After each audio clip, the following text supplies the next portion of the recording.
Election act के तहत मखसूस नशिस्तें अलॉट की जाएं। स्पीकर कौमी assembly Ayaz Sadiq election commission को खत लिखा। इलेक्शन एक्ट में तरमीम के बाद सुप्रीम कोर्ट के फैसले पर अमल नहीं हो सकता। पार्लियामेंट का मंजूर करदा एक्ट सदर के दस्तखत के बाद नाफिजुल अमल हो गया।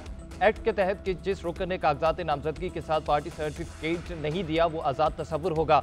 वो आज़ाद अरकान जो एक सियासी जमात का हिस्सा बन गए उन्हें पार्टी तब्दील करने की इजाज़त नहीं दी जा सकती।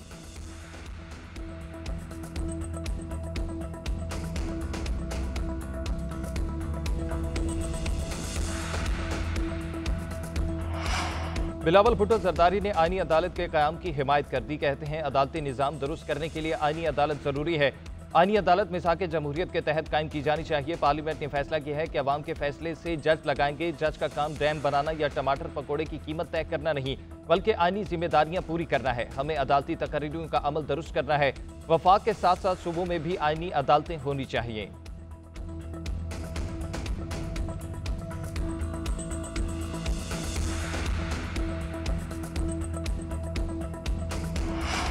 आईनी तरमीम का बिल पास हो जाता तो मुल्क में मार्शल लॉ लग जाता। अपोजिशन लीडर उमर अयूब का दावा। कहा आजम नजीर तारड़ और बिलावल भुट्टो को मुसव्वदे के बारे में कुछ पता नहीं।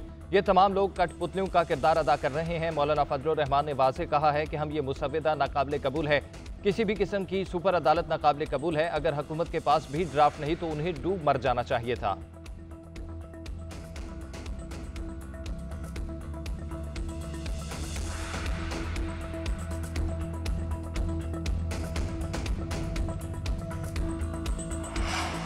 हुकूमत का प्रैक्टिस एंड प्रोसीजर तरमीमी ऑर्डिनेंस लाने का फैसला। वजारत कानून ने ऑर्डिनेंस तैयार करके काबीना को भिजवा दिया।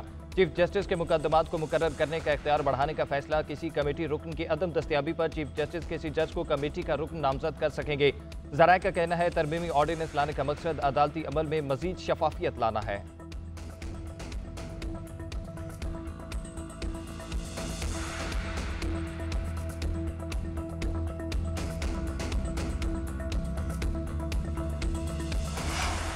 वोटों के सामने फॉर्म 45 और 47 की कोई हैसियत नहीं। इंतखाबात में सबसे अहम शवाहिद वोट होते हैं। ये कोई मियाँ बीवी का मुकदमा नहीं जो सच्चा झूठा फैसला करें कि इसका फैसला रिकॉर्ड पर होता है। प्रिजाइडिंग अफसरान की जानबदारी साबित करें, बताएं कि वो रिश्तेदार थे। चीफ जस्टिस काजी फायजीसा के PB 14 में दोबारा गिनती केस में रिमार्क्स। कहा दोबारा गिनती पर कोई इल्जाम नहीं लगाया गया। प्रिजाइडिंग अफसर जानी दुश्मन भी हो तो फैसला वोट से होता है।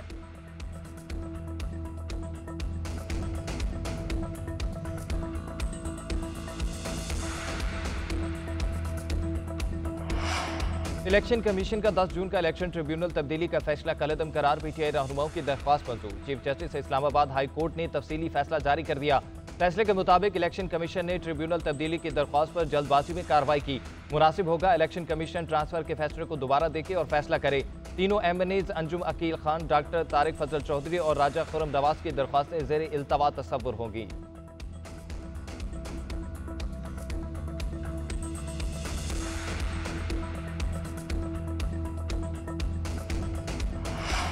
हिजबुल्लाह का इसराइल से मवासलाती आलात के धमाकों का बदला लेने का ऐलान। हिजबुल्लाह के सरबराह हसन नसरुल्लाह का कहना है इसराइल के साइबर हमले कत्लेआम की कोशिश थे। इसराइल ने तमाम पाबंदियों और सुर्ख लकीरों को अबूर किया। हॉस्पिटल्स, बाजारों और घरों पर दहशतगर्द हमलों में 4000 अफराद को मारने की कोशिश की गई।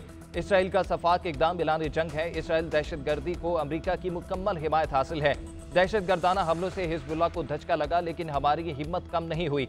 गजा जंग के खात्मे तक लेबनान का महाज गर्म रहेगा। फलस्तीनियों की हिमायत से पीछे नहीं हटेंगे। उधर हसन नसरुल्लाह की तकरीर के दौरान भी इसराइल का जनूबी लेबनान पर हमला। लेबनान का भी भरपूर जवाब। इसराइल के 2 फौजी हलाक कर दिए। इसराइली फौज की अपने 2 एहलकारों के मारे जाने की तस्दीक।